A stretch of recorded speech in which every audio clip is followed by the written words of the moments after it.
Laowa has been producing some hits as of late. They started with ultra-wide angle, no distortion lenses, they got into macro, they got into recently autofocusing ultra-wides, and they've gotten into Cine lenses as well. And this lens is a brand new Super 35, meaning APS-C Cine zoom lens. It's one of a new trilogy trio that consists of an 11-18, a 17-50, and this 50-130. Out of the three, I think the 50-130 is the most interesting because I've said this in the past, we really do need a fast telephoto lens option for APS-C. So I'm excited to check this thing out.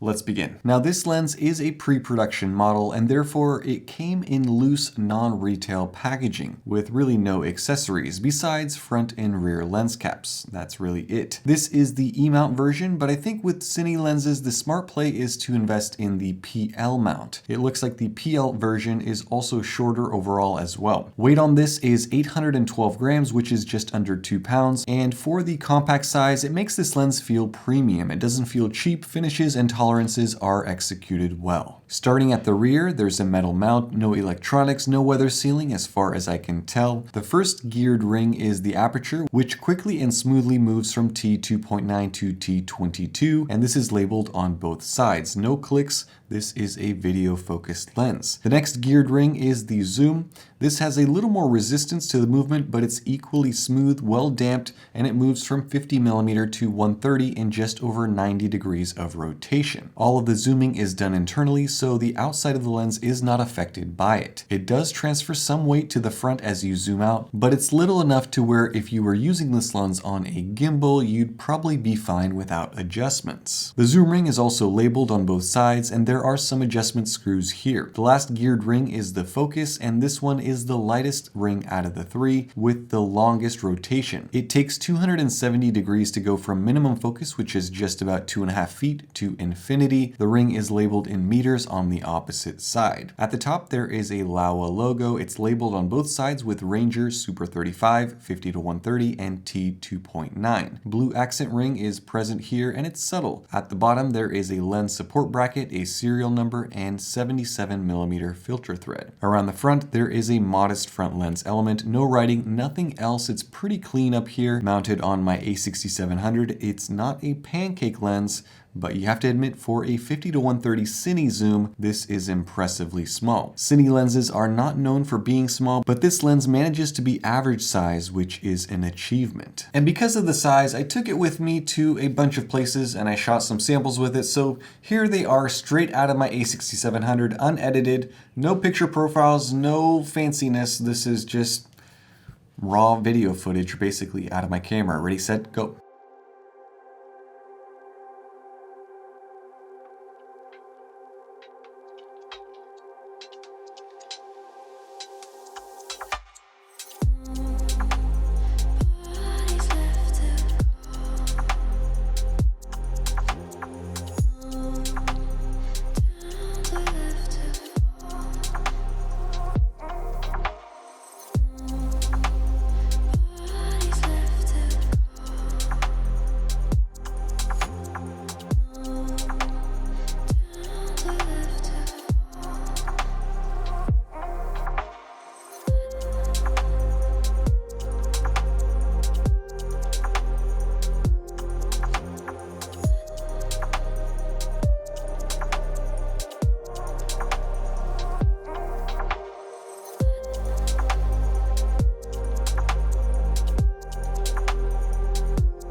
Before I say anything else, this lens is about storytelling, and that's really the whole point of buying a Cine lens in the first place, because why else would you punish yourself with all of these gear rings and manually focusing if it didn't have some character and it didn't have some storytelling attributes?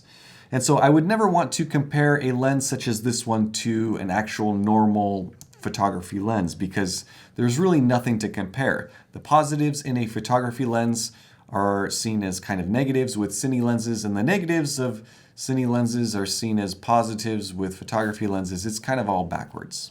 So is this lens sharp? Well, yes, it is. Is it as sharp as a high-end photography lens? No.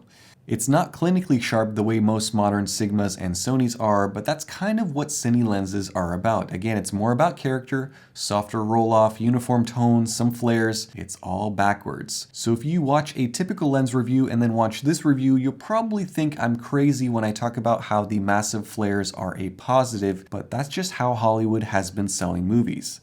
I don't know. But it is a look and it is a preference, and it does work for some projects, just like all of my samples were handheld and shaky, but they worked for the tone and the story. Anyway, in terms of sharpness, it's great. Again, not tack sharp, but sharp enough to exactly where most cinematographers will want it. Colors are good, very neutral. I didn't find them punchy or contrasty, which again is preferable for cinematography, so that's another positive. As for distortions, chromatic aberration is definitely there. I won't say there is a ton of it, but I won't say that it's well controlled either. It's somewhere in the middle. Barrel distortion is present at 50mm, but as you zoom in, the image turns flat and stays this way out to 130. Vignetting is not much of an issue as you don't notice it. As for flaring, yes, there is a bunch of that, and that's because of all of the elements that are inside of this lens. It does affect the contrast, and it can take over the frame with a bright enough light source. This would typically, again, be a negative with a photography lens, but in this case, the flaring adds character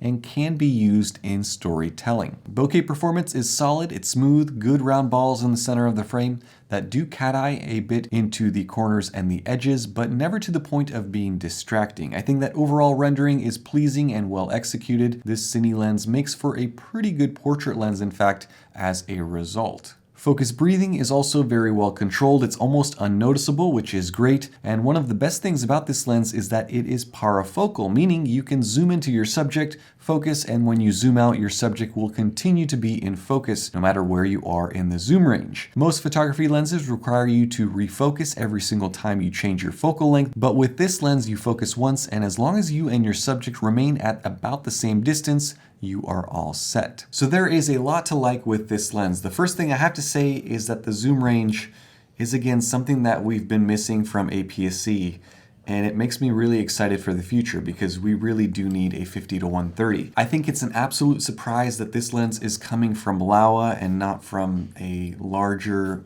more established lens manufacturer. I mean, why are they coming out with this, and why hasn't Sony given us one of these things in 10 years of APS-C lenses? I don't know. But the 70-200mm equivalent is perfect for weddings, sports photography, your kids' soccer games, birds, whatever it is. There's a whole bunch of stuff that you can shoot with a lens with this sort of zoom range. Again, the size of this lens is small compared to Cine lenses. The build is solid, the optics are good. They are at or slightly above average, I would say, in every metric. And it's a very fun lens to use. Telephoto has never been my favorite, but I have to admit that using this lens was an absolute fun time. Now, in terms of pricing, I have to preface this by saying that most Cine zoom lenses cost about the same price as two brand new Toyota Corollas combined. Now, this one is a budget Cine zoom lens. It comes in at $2,000 USD, which is remarkably $1,000 US less than the full frame version of this lens. You can also buy a 3-lens set of these, the 11-18, the 17-50, and the 50-130 for $5,700 US, so you save about $100 per lens. And the third option is buying a quote light version of these lenses for $2,500 US each, and you save about 100 grams or so on each lens by going the light route. Now, shooting cinema style movies is not cheap, and the gear is definitely not cheap, but these lenses do open up that world to those with slightly slimmer pockets. But let me know what you guys think down in the comment section below. What do you think of this lens? What do you think of the zoom range? What's your favorite out of the trilogy that Laowa has released recently?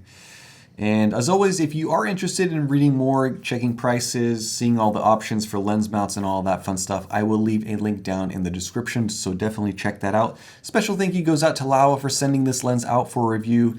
Keep up what you're doing and continue doing this. If we could get one of these lenses with autofocus that's more kind of photography oriented, it'd be amazing. Just an idea to throw out there. Stay tuned for more. Thank you guys so much for watching and have a nice day. Bye-bye.